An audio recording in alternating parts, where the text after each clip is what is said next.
The New York times की एक report के अनुसार एआई उन नौकरियों को सबसे पहले निगल रहा है जो रेपिटेटिव और कम तकनीक वाली है, जैसे डेटा एंट्री की नौकरी हुई, कस्टमर सर्विसेज की हुई, फ्रंट डेस्क असिस्टेंट की हुई, जूनियर अकाउंटेंट की हुई या एचआर की नौकरी। ऐसे काम जहां इंसानी दिमाग की जटिलता की जरूरत नहीं होती, वहां एआई बहुत तेजी से बढ़ रहा है। रिपोर्ट कहती है कि ऐसी शुरुआत नौकरियों में से 50 आने वाले वर्षों में खत्म कर देगी, और अगर ऐसा होता है तो वैश्विक स्तर पर बेरोजगारी 20 गुना तक बढ़ सकती है, जो 1930 के महामंदी के समय से भी कहीं ज्यादा हो।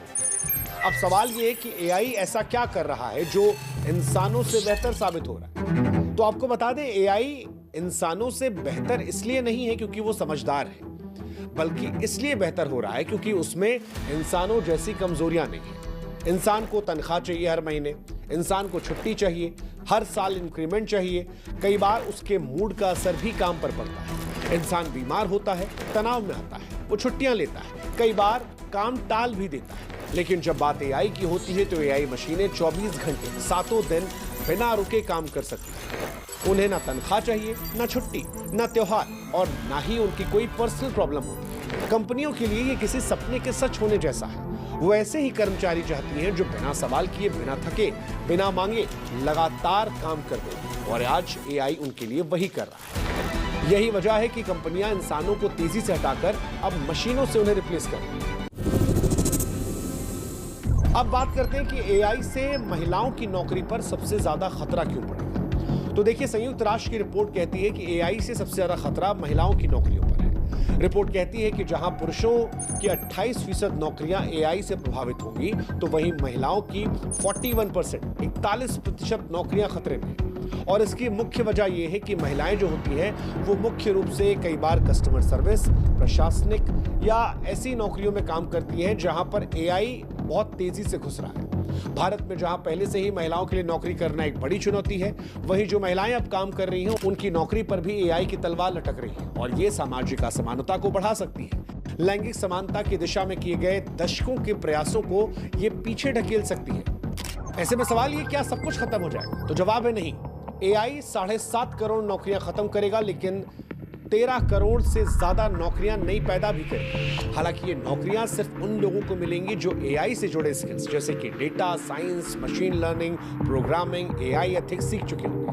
लेकिन सवाल ये है कि क्या भारत के स्कूल कॉलेजेस युवाओं को ऐसी नौकरियों के लिए तैयार कर रहे हैं? और जवाब बड़े स्पष्ट तौर पर या बड़े अफसोसजनक तरीके से कहना पड़ रहा है, नहीं। भारत में आज भी शिक्षा का हाल पुरानी व्यवस्था वाला है। ज्यादातर स्कूल कॉलेजेस में एआई, कोडिंग और डेटा साइंस जैसे विषय पढ़ाए ही नहीं जाते हैं। जो पढ़ाए जाते हैं विषय वो अब आउटडेटेड हो रहे हैं। इसके अलावा राजनीतिक अड़चन भी है। हमारे देश में शिक्षा मंत्रियों की नियुक्ति उनकी योग्यता, पढ़ाई लिखाई से कहीं ज्यादा उनकी जाति देखकर होती है, उनकी आइडियोलॉजी या उनके वोट बैंक को देखकर होती है। ऐसे में अगर शिक्षा मंत्री खुद अपडेटेड नहीं हो तो एआई क्रांति के लिए देश को कैसे तैयार करें? तो हमें पॉलिटिक्स में, मंत्रालयों में उन लोगों को बैठाना पड़ेगा जो टेक्नोलॉजी के साथ अपडेट हो, ना कि वो जिनकी जात के आधार पर वोट बढ़ाओ। तीसरा, स्किल गैप। भारत में 70% युवा नौकरी के लिए जरूरी स्किल से वंचित है, और अगर यही हाल रहा तो एआई की कई नौकरियां पढ़े लिखे और अंग्रेजी जानने वालों तक ही सीमित रह जाएंगी। सबसे बड़ी बात यह कि एआई की मार सबसे पहले गरीब और मजदूर झेलेंगे। आज अगर किसी कॉर्पोरेट कर्मचारी की नौकरी जाती है तो उसे 2-3 महीनों में कहीं और काम मिल जाता है। जो लोग पढ़े लिखे हैं, अंग्रेजी जानते हैं और तकनीक से वाकिफ हैं, वो एआई के साथ तालमेल बिठा लेंगे। लेकिन मजदूर, डिलीवरी बॉय, फैक्ट्री वर्कर, छोटे दुकानदार, उनके लिए एआई एक तूफान जैसा है। एक दिन उन्हें ये कहकर शायद हटा दिया जाएगा कि अब रोबोट्स आ गए, तुम्हारी जरूरत नहीं है। भारत में 90% नौकरियां असंगठित क्षेत्र में है। मजदूर, रेहड़ी पटरी, छोटे कामगार, और इनके लिए कोई रिट्रेनिंग प्रोग्राम नहीं है, कोई बैकअप प्लान नहीं है। ऐसे में जब एआई इन्हें रिप्लेस करेगा तो इनका क्या होगा? ये डराता है। अब सवाल है कि समाधान क्या है, सरकार क्या करे? तो इस पूरे संकट का समाधान सिर्फ विरोध नहीं है, बल्कि तैयारी है। भारत सरकार को अब सिर्फ एआई का इस्तेमाल करने पर नहीं बल्कि उसके सामाजिक प्रभावों को लेकर एक मजबूत फ्रेमवर्क बनाने की जरूरत है। ऐसा फ्रेमवर्क जिससे यह तय हो पाए कि जिनकी नौकरियां एआई से जाएंगी उन्हें नई नौकरियों के लिए स्किल ट्रेनिंग दी जाएगी। कंपनियों पर सामाजिक जिम्मेदारी डाली जाए कि वो केवल मुनाफा ना कमाएं बल्कि समाज को साथ लेकर भी चलें। दुनिया के कुछ देशों ने एआई को लेकर नियम तो बनाए हैं, लेकिन वे ज्यादातर एआई के गलत इस्तेमाल को रोकने के लिए है, ना कि नौकरियों की सुरक्षा देने के लिए। ऐसे में भारत को एक बड़े अवसर के तौर पर इसे देखना चाहिए और एक ऐसा मॉडल बनाना चाहिए जिसमें टेक्नोलॉजी के साथ इंसानों का भविष्य भी सुरक्षित रहे। भारत के लिए एआई मौका भी है, चुनौती भी है। दरअसल एआई क्रांति भारत के लिए दो धारी तलवार है। अगर हम तैयार रहे तो यह हमारी अर्थव्यवस्था को उड़ान देगा। अगर हम चूक गए तो बेरोजगारी, गरीबी, सामाजिक अशांति का तूफान आएगा। भारत को एआई क्रांति में पीछे नहीं रहना चाहिए। हम अपने 64 करोड़ कामगारों को इस क्रांति का हिस्सा बना लें, ना कि इसका शिकार।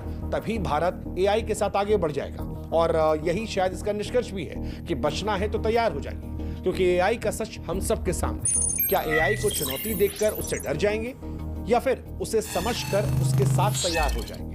जो इंसान वक्त रहते बदल लेगा वो इस क्रांति में आगे निकल जाएगा।